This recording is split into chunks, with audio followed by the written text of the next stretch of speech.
I'm Marcus Encel, and this is my Aikido world.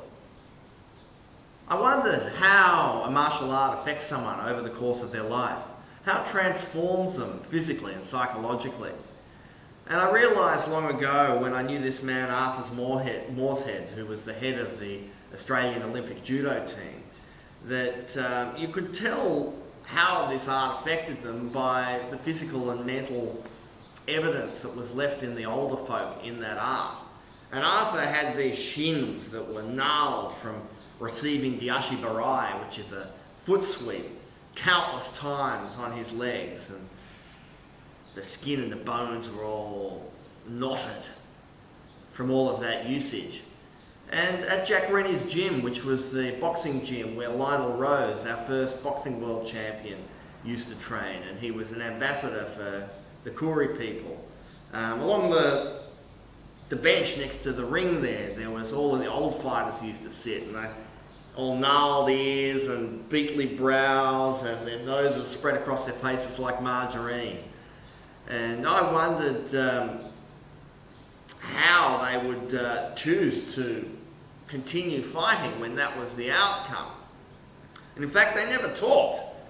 You know, only if someone got bam, hit, and they'd kind of go, and I thought this was a bit of a sad indictment of the legacy of a career in boxing, and took me a long time to understand why they would continue, but now, sadly, I do. It goes like this, that when you're a fighter, a boxer, let's say, in this example, you know, you spend your whole career striving and striving, learning self-sacrifice, overcoming your physical and mental boundaries, excelling and excelling all this time. Then maybe you start to reach your greatest success as you're on your decline. Perhaps you've got a regional or even a world title, and you may actually be on the downslide when you receive that accolade. Then you have to defend it. All the while you're slipping, and then you lose it, and you're scrabbling, trying to regain it, trying to get back to where you were. All the while you're degenerating. The people around you say, stop, stop, stop, and you think to yourself, maybe it's more dangerous to stop than to continue, because this is my identity. What am I? What is my life without it? And I started to reflect, what does this mean for me in my Aikido career? I'm almost 50 now, and I've trained in this art for my whole life, since I was 14. And the years haven't been incredibly kind to me. I've got bad shoulders, bad neck, and obviously I am committed to continue. And in Aikido we have this belief and wish that we're going to train till we die, and that's what the founder of Aikido did, but in fact that's a difficult thing to do. And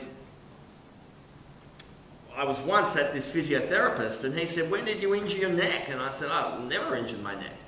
And I remembered on the way home, there was that time I fractured my skull, and there was that time I got my face bounced off the tarmac, and this time I was thrown on my head by a wrestler, and in fact hundreds, even thousands of incidents started to flood back into my memory. And while that is not the case with every Aikidoka, that level of travail has existed in my life, but me too, I'm committed to continue. I'm never going to stop, because this art is it's the compass of my life. It's the lens I look through my existence. It's the engine of my creativity. It helps me to create all my other art. I can't stop. I won't stop. And it leads me to think, you know, what's the greater message here? What does the message for everyone? What is the issue that affects everybody in this world? And that is, as you age, as you decline, how do you get fulfillment in your declining years?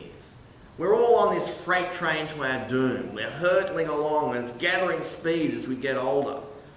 And as our facilities decline, how do we get fulfillment out of our existence?